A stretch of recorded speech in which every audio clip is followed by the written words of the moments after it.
늘 함께 동행함으로 주의 은혜가 충만하리니 주의 영원한 팔 의지해 주의 영원하신 팔 함께 하사 항상 나를 붙드시니 어느 곳에 가든지 요동하지 않음은 주의 팔을 의지함이라. 나의 믿음이 연약해져도 미리에 위태할 때도 안보하시는 주의 영원한 팔 의지해 주의 영원하신 팔 함께 하사 항상 나를 붙드시니 어느 곳에 가든지 요동하지 않음은 주의 팔을 의지함이라.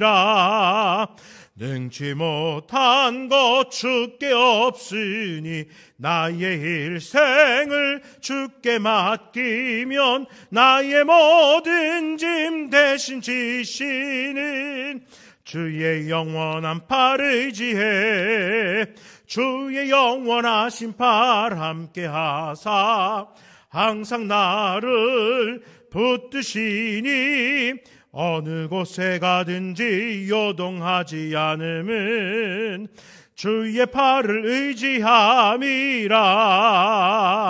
주의 친절한 팔에 안기세 우리 마음이 평안하리니 항상 기쁘고 복이 되겠네. 영원하신 팔에 안기세 주의 팔에 그 크신 팔에 안기세 주의 팔에 영원하신 팔에 안기세.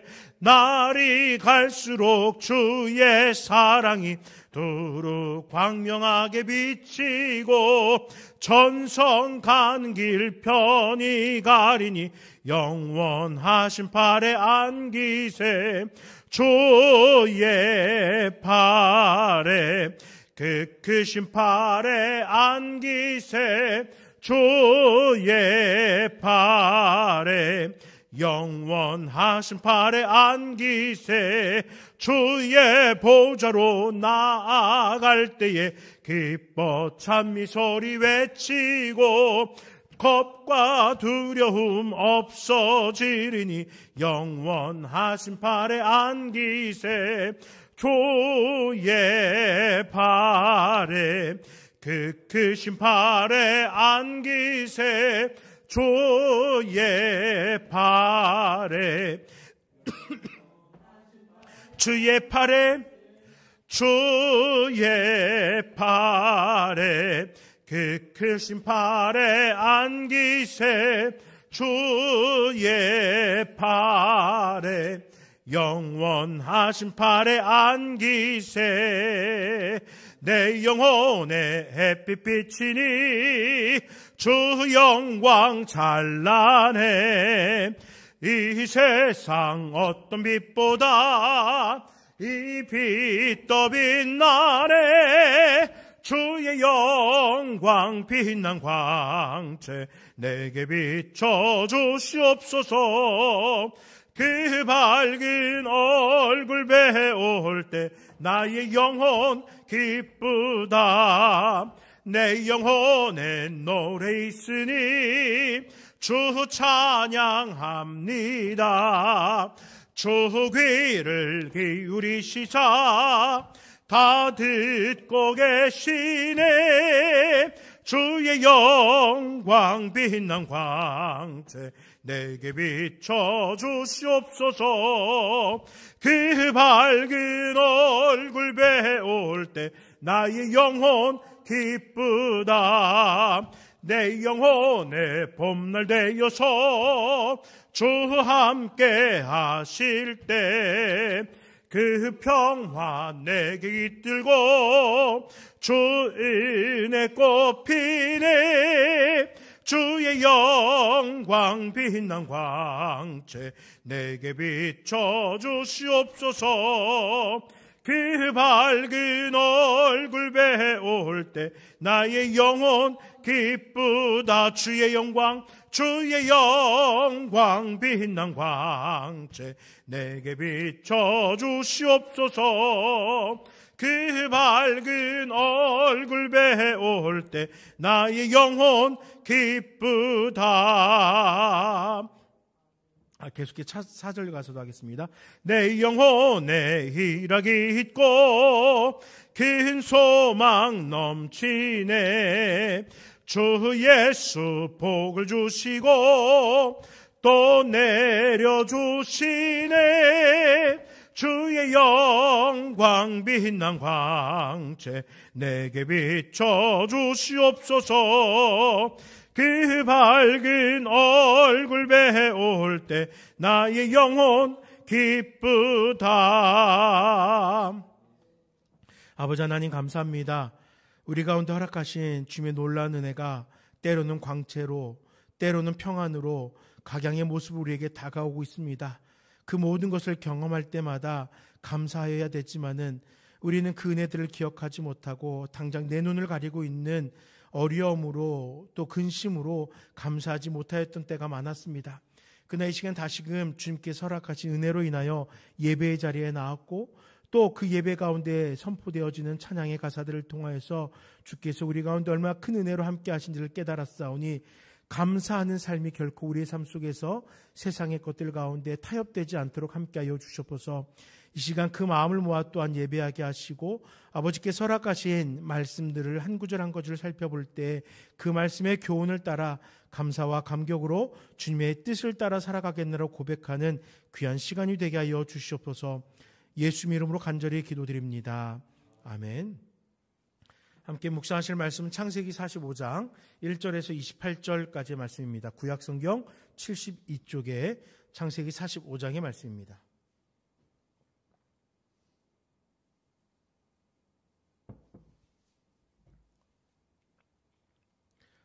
창세기 45장 1절부터 28절까지 한 절씩 교독하도록 하겠습니다.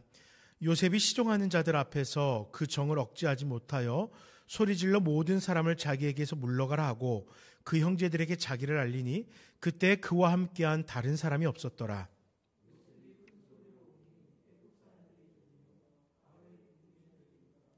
요셉이 그 형들에게 이르되 나는 요셉이라 내 아버지께서 아직 살아계시니까 형들이 그 앞에서 놀라서 대답하지 못하더라.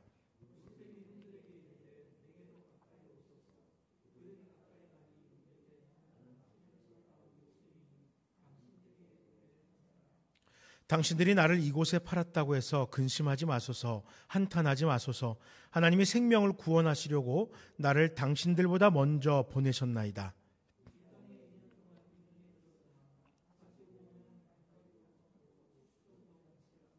하나님이 큰 구원으로 당신들의 생명을 보존하고 당신들의 후손을 세상에 두시려고 나를 당신들보다 먼저 보내셨나니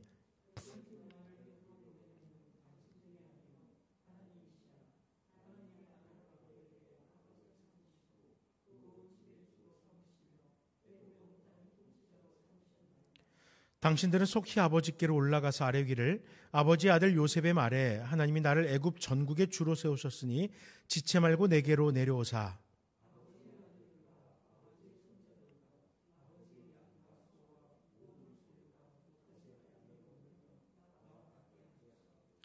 흉년이 아직 5해가 있으니 내가 거기서 아버지를 복양하리이다. 아버지와 아버지의 가족과 아버지께 속한 모든 사람에게 부족함이 없도록 하겠나이다 하더라고 전하소서.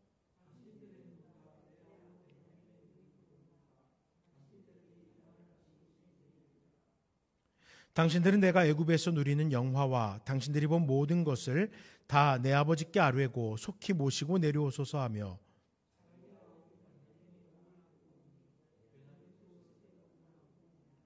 요셉이 또 형들과 입맞추며 안고 우니 형들이 그제서야 요셉과 말하니라.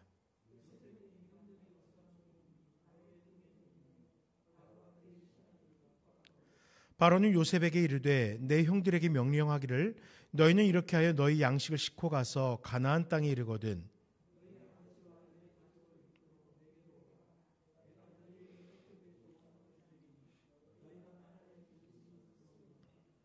이제 명령을 받았으니 이렇게 하라. 너희는 애굽 땅에 수레를 가져다가 너희 자녀와 아내를 태우고 너희 아버지를 모셔오라.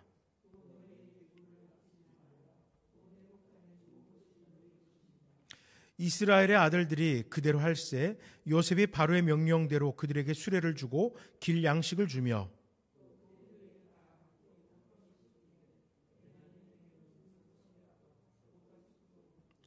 그가 또 이와 같이 그 아버지에게 보내되 수나기 열필에 애굽의 아름다운 물품을 실리고 암나기 열필에는 아버지에게 기르스 드릴 곡식과 떡과 양식을 실리고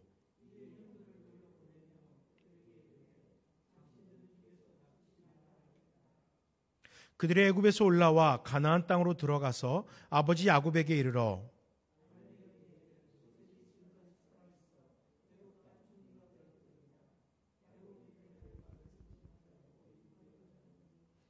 그들이 또 요셉이 자기들에게 부탁한 모든 말로 그에게 말하매 그들의 아버지 야곱은 요셉이 자기를 태우려고 보낸 수레를 보고서야 기운이 소생한지라.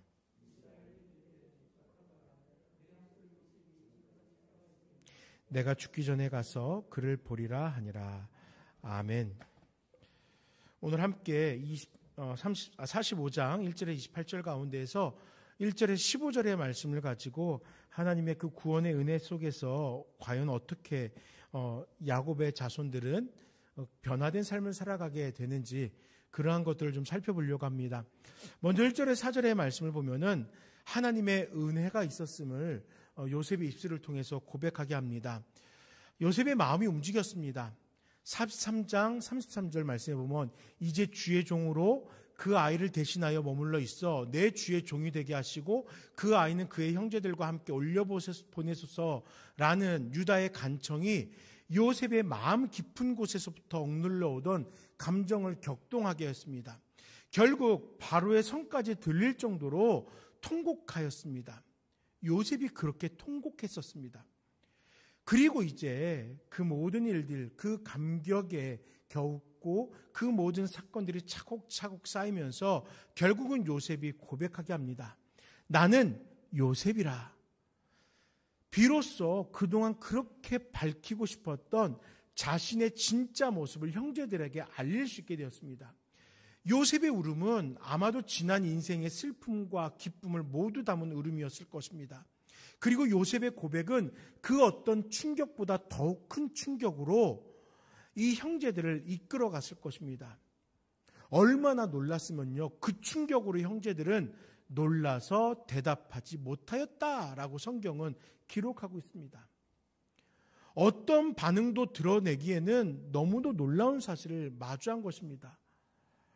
이 놀라서라는 의미가 무엇입니까? 놀랐다, 당황하다, 무서워하다와 같은 의미를 그 안에 내포하고 있습니다. 형제들이 얼마나 당황했겠습니까?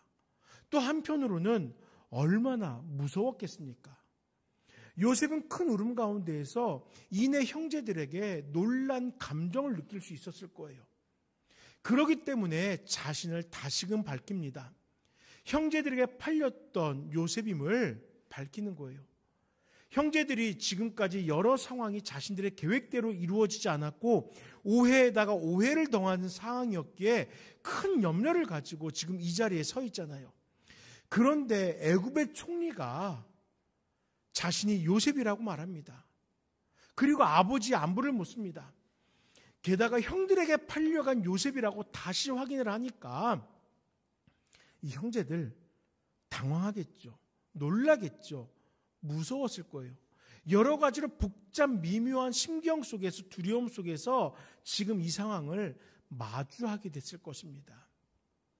지금껏 요셉의 인생은 수많은 고난과 역경 가운데 함께했던 인생이었습니다. 외로움과 억울함 속에 잠겨 있었죠. 그러나 그 과정 속에서 요셉의 삶은 형통과 평안으로 한 걸음씩 다가서고 있었고 결국 지금 요셉은 애굽의 총리가 되어 있었습니다. 그럼 그의 인생이 이렇게 변화될 수 있었던 계기가 무엇이었을까요? 형들이 요셉을 팔았기 때문일까요? 보디발의 아내에게 누명을 쓰고 감옥에서의 삶을 살게 되었기 때문일까요? 또는 자신을 알아줘야 될 관원장들이 자신을 알아봐주지 않았기 때문이었을까요? 이유는 간단하죠.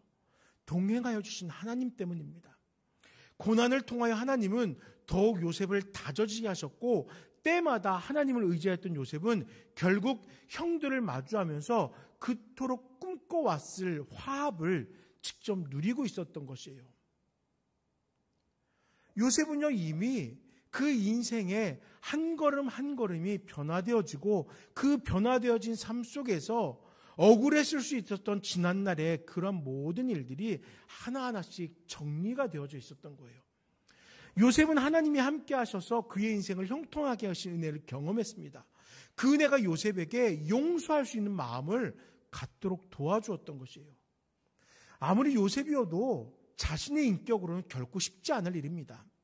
하지만 하나님께서 그의 삶 속에 함께 하셨고, 사람들로부터 하나님의 영에 크게 감동된 자로 인정받을 만큼 하나님과 동행할 수 있었기 때문에 요셉은 원수라고 여길 수 있을 법한 그의 형제들마저 용서하고 인정하고 화합을 이루어갈 수 있는 것입니다. 은혜 아니면 살아갈 수 없는 많은 성도들의 고백이 있잖아요. 우리가 그래서 찬양으로도 은혜 아니면 살아갈 수 없다라고 고백하고 있지 않습니까? 그러나 이 고백의 궁극적인 이유는 무엇이겠습니까? 그 은혜로 변화된 나의 인생을 직접 대면하는 것 아니겠습니까? 요셉은 그 은혜로 형제들을 용서했던 거예요. 자신의 변화된 삶이 결국 요셉에게 더욱 큰 은혜가 되는 것입니다. 용서할 수 없는 일을 용서할 수 있는 것이 자신의 인생에 더욱더 큰 은혜가 되는 것입니다. 어떤 이들은 그 은혜로 견뎠습니다. 어떤 이들은 그 은혜로 결단하였고요. 또 어떤 이들은 그 은혜로 순교의 자리를 묵묵히 걸어가기도 했습니다. 은혜가 있었기에, 은혜 아니면 살아갈 수 없었기에 그 은혜 때문에 결국은 또 다른 변화, 더욱 놀라운 은혜의 자리로 나아갔다는 것입니다. 사랑하는 여러분, 은혜가 우리에게 큰 변화를 안아줄 것입니다. 용서라는 변화를 안겨줄 것이고요. 사랑이라는 변화를, 또 용기라는 변화를, 결단이라는 변화를, 실천이라는 변화를 우리 인생 가운데 안겨줄 것입니다. 그 은혜로 누리는 변화로 인해서 신앙이 더욱 성장하고 공동체가 회복되고 하나님의 크신 사랑, 주께서 나를 위하여 피 흘리신 그 사랑이 조금씩 이해되는 것입니다. 우리 함께 하나님의 그 은혜 속에서 오늘 하루를, 또 앞으로의 하루하루를 살아가며 성화되어져 간 우리 모두가 되시기를 간절히 소망합니다. 두 번째로 5절에서 8절의 말씀을 보니까 이루어지는 구속의 역사가 기록되어져 있습니다. 드디어 전모가 드러나게 됩니다. 요셉이 고백하잖아요. 우리 함께 5절 말씀을 읽어보겠습니다. 당신들이 나를 이곳에서 팔았다고 해서 근심하지 마소서, 한탄하지 마소서. 하나님이 생명을 구원하시려고. 아멘. 그렇습니다. 하나님의 은혜 속에서 구속이 이루어지고 있었습니다. 분명히 형제들은 자신들이 요셉을 미워하였기에 악을 행하였다고 생각했습니다. 그래서 그것을 회개하고 반성했던 모습이 있었던 거예요. 그래서 두려워하면서 또 반성했던 것입니다. 그런데 이 모든 일은 어떻게 된 일이라고요? 하나님이 생명을 구원하시려고 행하신 구속의 역사였다라는 것입니다. 요셉이 구속을 위해서 잠시 희생되었던 거예요. 형제들 역시 오랜 시간 마음의 짐을 지고 있었습니다. 하나님의 구속의 은혜와 각각의 고난이 합하여진 결과 이들의 인생에 구원이 허락된 것입니다. 요셉은 분명하게 선포합니다. 7절에서 8절에 하나님이 큰 구원으로 당신들의 생명을 보존하고 당신들의 후손을 세상에 두시려고 나를 당신들보다 먼저 보내셨나니, 그런즉 나를 이리로 보낸 이는 당신들이 아니요 하나님이시라. 하나님이 나를 바로에게 아버지로 삼으시고 그 온 집의 주로 삼으시며 애굽 온 땅의 통치자로 삼으셨나이다 라고 고백합니다. 놀라움과 당황 그리고 두려움이었을 것입니다. 형제들의 이러한 마음에 오히려 위로가 됩니다. 오히려 은혜를 선언합니다. 오히려 구속을 선포하는 거예요. 뿐만 아니라 이러한 요셉의 선포에는 형제들을 향한 그 어떤 마음도, 악한 마음도 품고 있지 않다라는 것이 고백되는 것입니다. 비록 애굽의 노예로 팔려왔지만 하나님은 요셉을 통해서 야곱 가족의 생명과 고대 근동의 많은 사람의 생명을 이 극심한 기근 가운데서 구원하는 도구로 삼으셨던 거예요. 우리는 이 말씀을 보면서 또 우리 인생 가운데에서 왜라는 질문이 필요한 거예요. 하나님께서 왜 이렇게 인도하실까?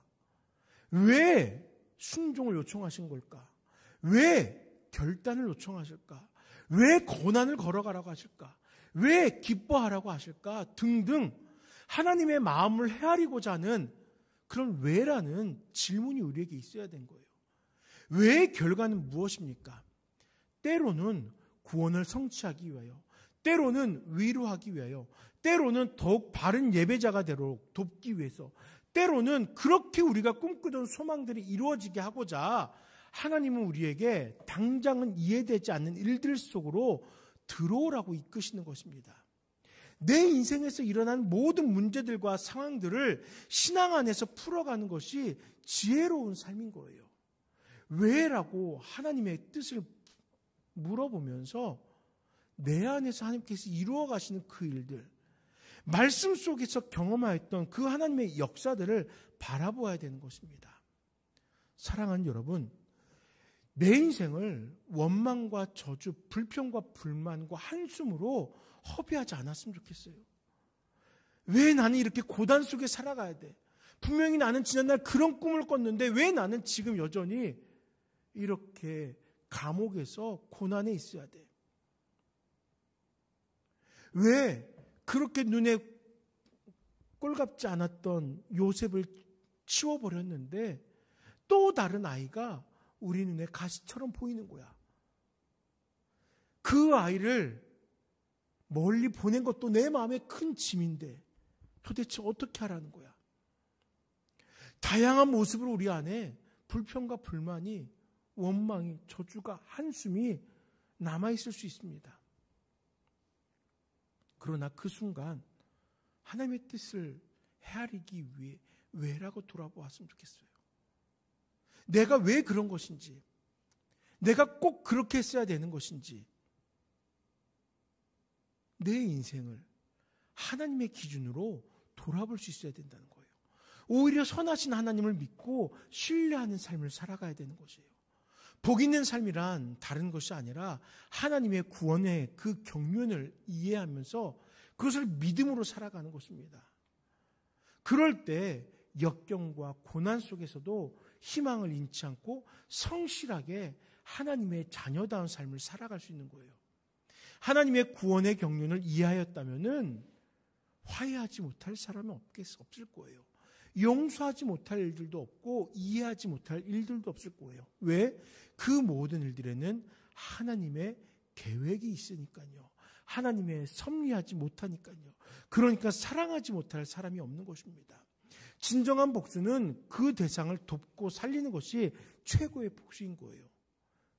요셉은요, 복수의 마음으로 한 것은 아니지만 오히려 그 형들을 풍성하게 돕겠노라고 고백함으로써 그 형들의 마음에 큰 복수는 아니지만 복수를 안겨주었던 거예요. 모든 삶의 환경들을 하나님의 구원의 그 경륜으로 이해하면서 우리의 인생에 소망 넘치는 삶으로 한 걸음을 바꾸어 갔던 것입니다.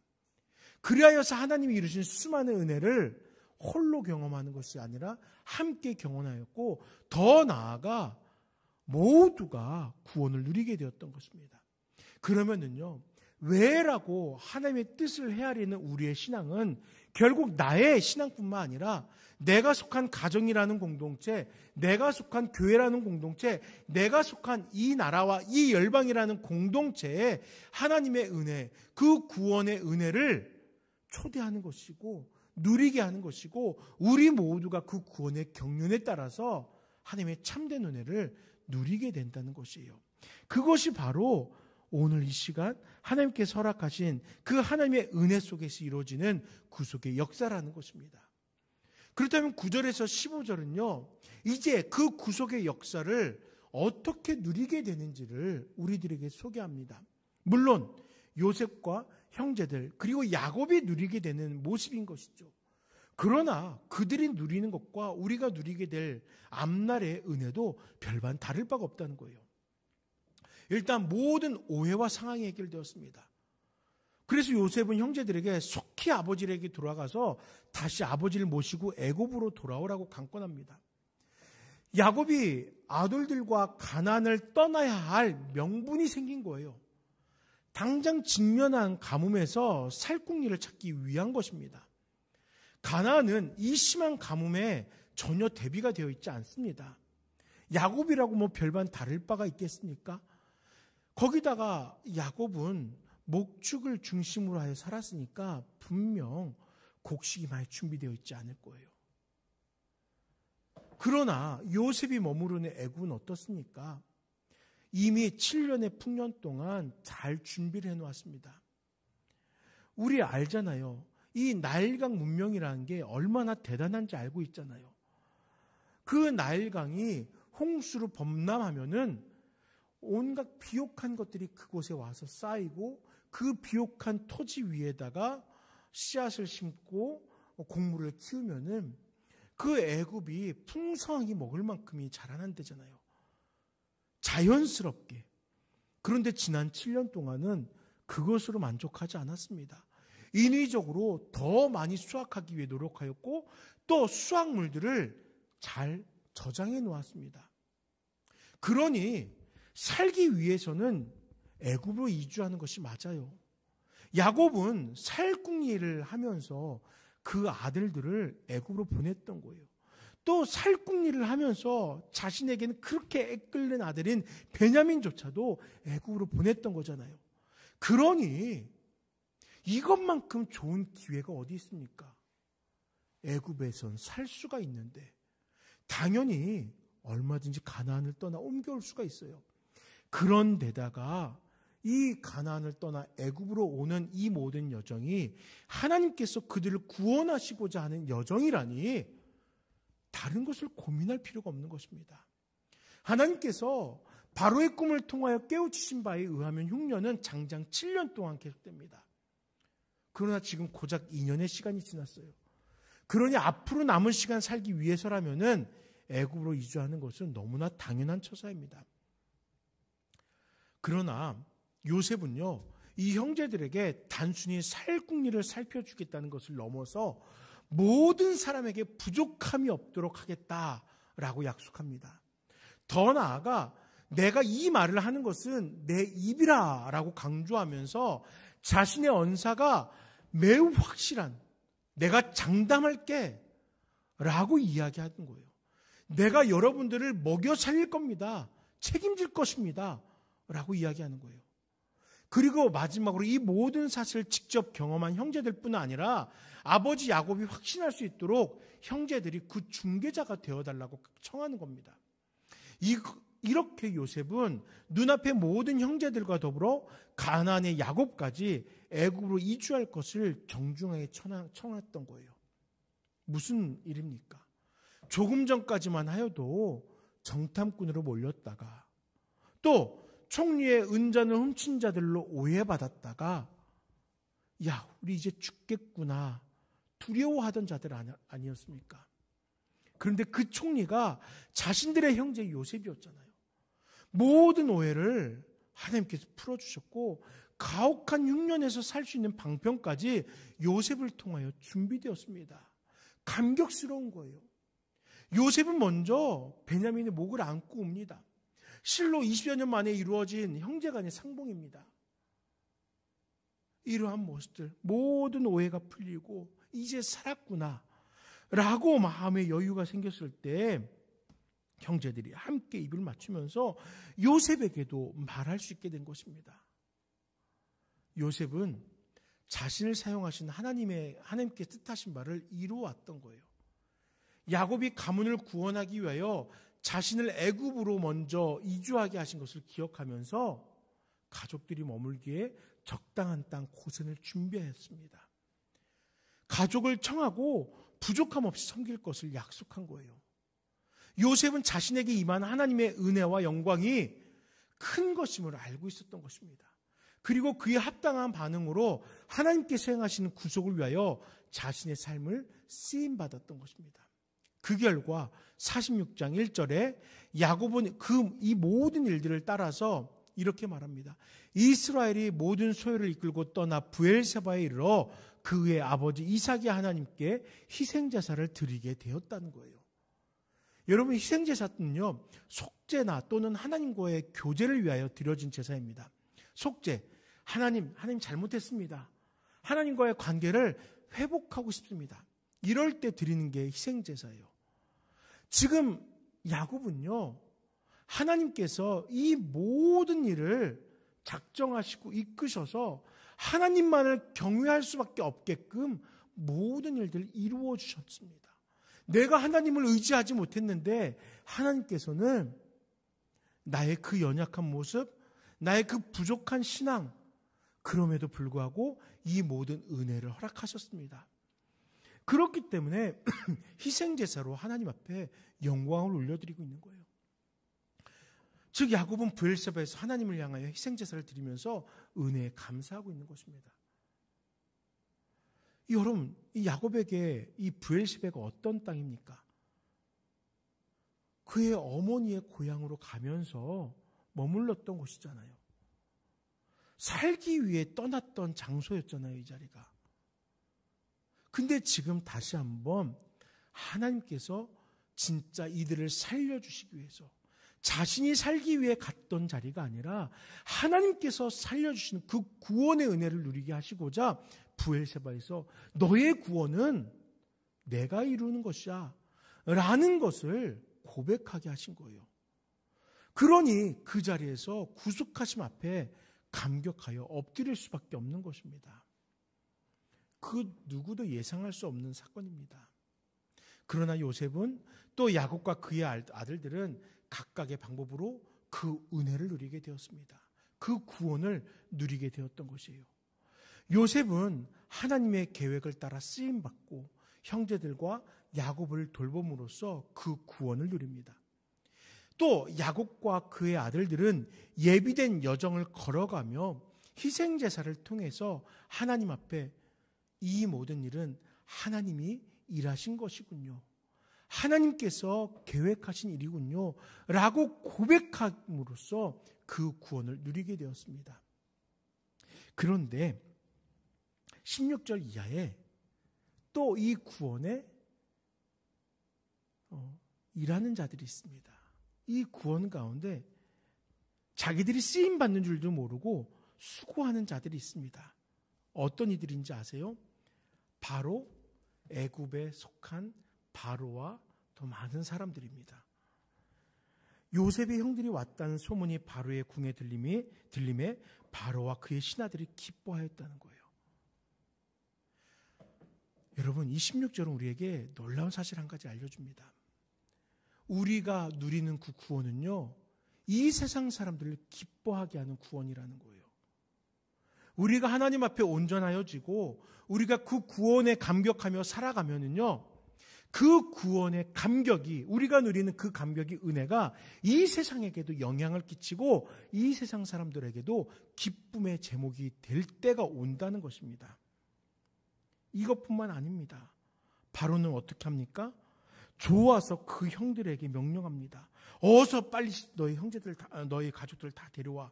내가 이것도 주고 이것도 주고 저것도 주고 이것도 하게 해줄 테니까는 가지고 와. 이 세상 그들은요, 결국에는 하나님의 구원을 누리는 자들을 돕기 위해 존재하는 자들입니다. 똑같은 사건이 여러분 또 반복됩니다. 400여 년이 지난 이후에 출애굽할 때 하나님의 구원이 이루어지는 그 과정 가운데 애굽 사람들이 어떻게 합니까? 그 구원이 이루어질 때 자신들은 뭔지도 몰라요. 자신들의 온갖 귀중한 것들을 이스라엘 백성에게 들려서 내보냅니다. 그리고 결국은 그 귀한 것들은 하나님을 예배하기 위한 성막을 만드는 것으로, 또 광야의 삶을 영위하기 위한 도구로 쓰임을 받게 됩니다. 이렇게 하나님이 주신 구원을 누리는 성도들의 삶, 그리고 자기들이 뭐 하는지도 모르고 쓰임받는 세상의 삶, 우리들도 하나님의 구원의 은혜 앞에 내가 할 수 있는 일이 있다는 것입니다. 어떻게든 우리는 그 구원에 쓰임받는 자라는 거예요. 누군가는 조금 더 성실하게 입술과 삶으로 복음을 증거할 것입니다. 누군가는 한 걸음 더 나아가 하나님을 예배할 것입니다. 누군가는 있는 힘껏 주의 사랑을 세상을 향해 나눌 수 있는 도구가 돼요. 또 누군가는 주님 다시 오실 그날까지 구원의 완성을 사모하여서 성화의 삶을 간절히 소망하게 될 것입니다. 이것이 바로 주어진 구원을 누리는 삶이라는 거예요. 모양은 다르지만 구원에 합당하게 살아가는 것입니다. 우리 함께 우리에게 주어진 은혜, 그 구원에 합당한 신앙과 구별됨으로써 오늘을 살아가는 우리 모두가 되시길 간절히 축원드립니다. 이제 말씀을 정리해 보겠습니다. 우리가 잘 알고 있는 요셉의 삶입니다. 그 삶에서는 하나님의 구원이 점차 드러나게 됩니다. 우리는 알지 못하는 미래의 삶이 어떻게 하나님에 의하여 이끌림을 받게 되는지 보여지게 됩니다. 사랑하는 여러분, 우리는 이 말씀을 보면 깨달을 수 있어요. 분명 현재를 살아가고 있지만 하나님의 은혜로 미래를 소망할 수 있다는 것입니다. 마치 지금 최선을 다해 현실을 살아가듯 우리의 훗날, 그때 또한 하나님께서 함께 하시기에 우리의 최선과 하나님의 은혜가 우리 모두를 구원이라는 영광으로 이끌어준다는 것입니다. 우리 함께 하나님의 은혜 속에서 이루어지는 구속의 역사를 소망하며 하나님이 주신 그리고 또 주실 구원을 누리는 우리 모두가 되길 간절히 소망합니다. 우리 이 시간 기도할 때 아버지 하나님, 우리에게 주어진 그 놀라운 구속의 은혜를 기억하며 이제는 구원받은 자들로서 이 땅 가운데서 구원을 누리는 자들로, 또 구원에 합당한 자들로 살아가게 하옵소서. 잠시 기도하도록 하겠습니다. 아버지 하나님 감사합니다. 이 시간을 통하여 사랑하는 주의 백성들이 주께 지금 하신 놀라운 구속의 역사들을 다시금 바라보게 하시니 감사합니다. 아버지 하나님, 우리는 여전히 이 세상을 만족하며 살아왔던 자들입니다. 그러나 주께서 이 세상을 만족하는 것이 아니라 허락하신 구원을 만족하는 삶을 이 말씀을 통하여 깨워주셨사오니 주의 아버지, 그 구원에 합당한 은혜를 아버지 이 땅 가운데 고백하며 누리며 살아가는 자들 될 수 있도록 함께하여 주시옵소서. 아버지 하나님, 우리는 주께 구원받은 자들입니다. 우리는 주의 구속의 은혜를 오늘도 누리며 내일도 누리며 영원까지 누리며 살아갈 자들입니다. 우리의 그 소망을 가지고 지금 이 시간뿐만 아니라 미래의 구원의 완성의 그때까지 그 구원을 기뻐하고 감격하며 이 세상 가운데 우리의 구원의 그 참된 변화의 삶이 이 세상을 변화시키는 영향력이 될 수 있도록 또한 함께하여 주시옵소서. 감사합니다. 예수님 이름으로 간절히 기도드립니다. 아멘. 우리는 주의 백성이오니, 우리 함께 찬양 드리겠습니다. 우리는 주의 백성이오니 주의 그 큰 이름 선포합니다. 이곳 어두운 세상에 빛으로 부르셨네. 주의 얼굴 구할 때 역사하소서.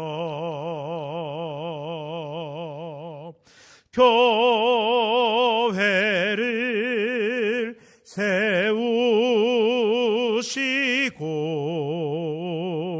이 땅 고쳐주소서.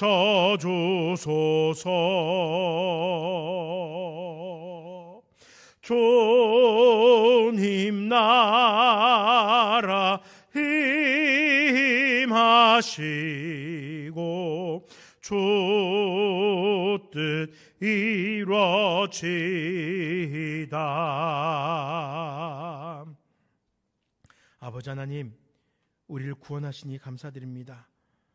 또 구원받은 자들로 교회를 세우시고 주의 뜻이 이 땅 가운데, 구속의 역사가 이 땅 가운데, 복음의 능력이 이 땅 가운데 선포되어지게 하여 주시니 감사합니다. 아버지 하나님, 그러나 그것으로 끝나는 것이 아니라 우리의 삶이 구원이 완성이 되는 그 순간까지 그 구원에 합당한 삶을 살아가게 하여 주시옵소서. 그 구원의 은혜를 누리며 우리가 누려가는 그 구원의 참된 기쁨과 평안이 이 세상을 변화시키는 능력 되게 하여 주시옵소서. 그리하여서 이 땅에 한 영혼도 그 구원의 은혜 가운데서 제외된 자 없도록 주님, 마지막 때까지 구원의 놀라운 역사가 계속될 수 있도록 함께하여 주시옵소서. 아버지 하나님, 계속되는 비 가운데에서 혹여라도 우리 성도님들 가운데 오고 가며 불편함이 있는 분들이 있지는 않습니까? 육신의 연약함으로 인하여 고민하는 분들 있지 않습니까? 삶의 문제가 우리의 삶의 발걸음을 또 부여잡고 있지는 않습니까? 주여, 일상 속에서 주님을 찾게 하시고 예배하게 하시고 주님을 부르짖게 하셔서 그 어떤 불편도 하나님께서 도우시는 은혜로 인하여 우리에게 감사의 제목으로 바뀌어지게 하시고, 또 불편을 넘어 주께서 주신 은혜로 인하여 우리의 삶에 참된 기쁨이 고백되어지게 하여 주시옵소서. 모든 것 주께 맡겨드립니다. 먼 길을 떠나 있는 한 명 한 명의 성도들을 기억하여 주시고, 또 간절히 마음에 품고 기도하는 소망들이 이루어질 수 있도록 간섭하여 주시옵소서. 예수 이름으로 간절히 기도드립니다. 아멘. 주 예수 그리스도의 은혜와 아버지 하나님의 그 놀라우신 사랑과 성령 하나님이 함께 하심이 주님의 은혜 가운데에서 그 구속의 은혜를 누리며 살아갈 사랑하는 나눌게 모든 성도들과 이 땅의 모든 믿는 자들의 삶 속에 영원토록 함께 있을지어다. 아멘.